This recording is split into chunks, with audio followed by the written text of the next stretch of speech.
আমরা তো মহাবিশ্বের কত রহস্য নিয়েই কথা বলি, কিন্তু আজকের টপিকটা একটু বেশি অদ্ভুত। চলুন সরাসরি চলে যাই আজকের বিষয়ে, ব্ল্যাক হোল জিনিসটা আসলে কি।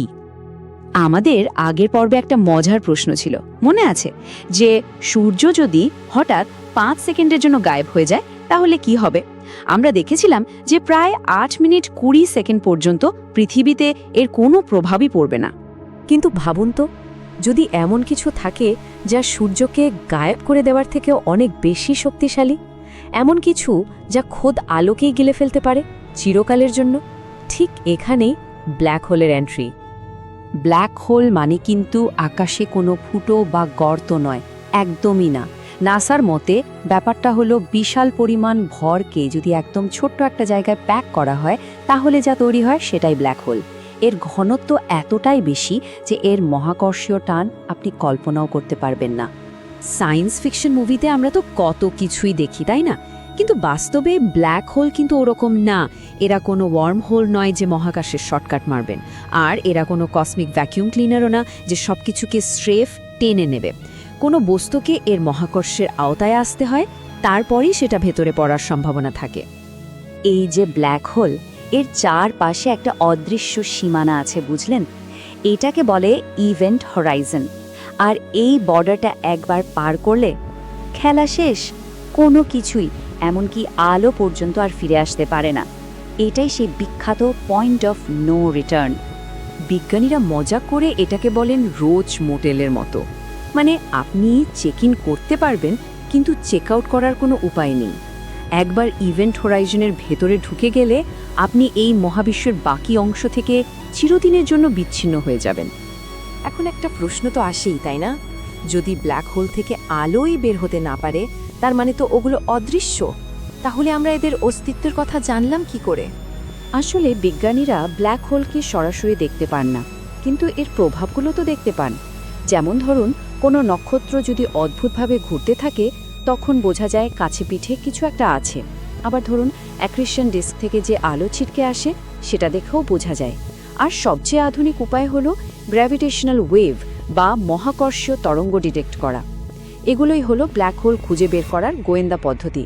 আপনাদের কি অন্য কোনো আইডিয়া আছে? কমেন্টে জানাতে পারেন কিন্তু। এই যে ছবিতে দেখছেন, এটাই হলো অ্যাক্রিশন ডিস্ক। ভাবুন, ব্ল্যাক হোলের চারপাশে গ্যাস আর ধুলোর একটা বিশাল ঘূর্ণি। ব্ল্যাক হোলের মারাত্মক টানের কারণে এই জিনিসগুলো অসম্ভব গরম হয়ে যায় আর অনেক আলো আর শক্তি ছড়াতে থাকে। এই আলোটাই আমাদের কাছে ব্ল্যাক হোলের উপস্থিতির একটা বড় সিগন্যাল। আর সবচেয়ে বড় প্রমাণটা এলো 2015 সালে। সে এক ঐতিহাসিক ঘটনা, যখন লাইগো অবজারভেটরি প্রথমবার দুটো ব্ল্যাক হোল একে অপরের সাথে মিশে যাওয়ার ফলে তৈরি হওয়া মহাকর্ষীয় তরঙ্গ ডিটেক্ট করে। এটা ছিল আইনস্টাইনের থিওরির একটা অসাধারণ প্রমাণ।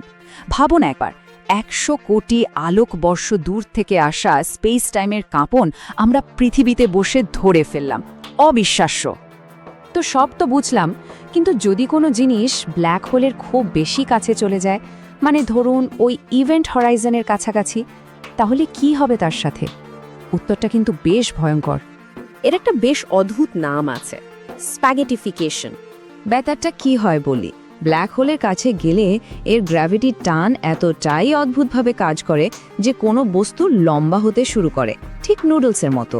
ধরুন আপনার পা ব্ল্যাক হোলের দিকে আর মাথা উল্টো দিকে, আপনার পায়ের ওপর যে টান পড়বে মাথার ওপর তার থেকে অনেক অনেক বেশি। এই অমচং টানের কারণেই বস্তুটা আক্ষরিক অর্থেই স্প্যাগেটির মতো লম্বা আর সরু হয়ে ছিঁড়ে যায়। আর এই ডেটাটা শুনলে আপনি অবাক হবেন। একটা ঘূর্ণায়মান ব্ল্যাক হোল তার ভেতরে পড়া কোনো বস্তুর ভরকে প্রায় 42% পর্যন্ত শক্তিতে বদলে দিতে পারে। 42%! তুলনা করার জন্য বলি, আমাদের সূর্যের মতো তারার নিউক্লিয়ার ফিউশনের ক্ষমতা 1%-এরও কম। তার মানে ব্ল্যাক হোল হলো এই মহাবিশ্বের সবচেয়ে পাওয়ারফুল আর এফিশিয়েন্ট ইঞ্জিন।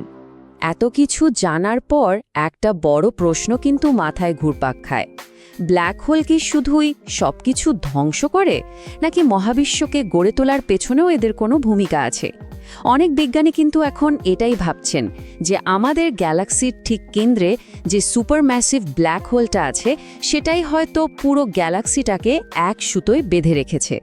আজকের মতো আলোচনা এখানেই থাক, কিন্তু মহাবিশ্বের রহস্য তো অফুরন্ত। এরপর আমরা কোন টপিক নিয়ে কথা বলতে পারি সেটা অবশ্যই আমাদের কমেন্টে জানান।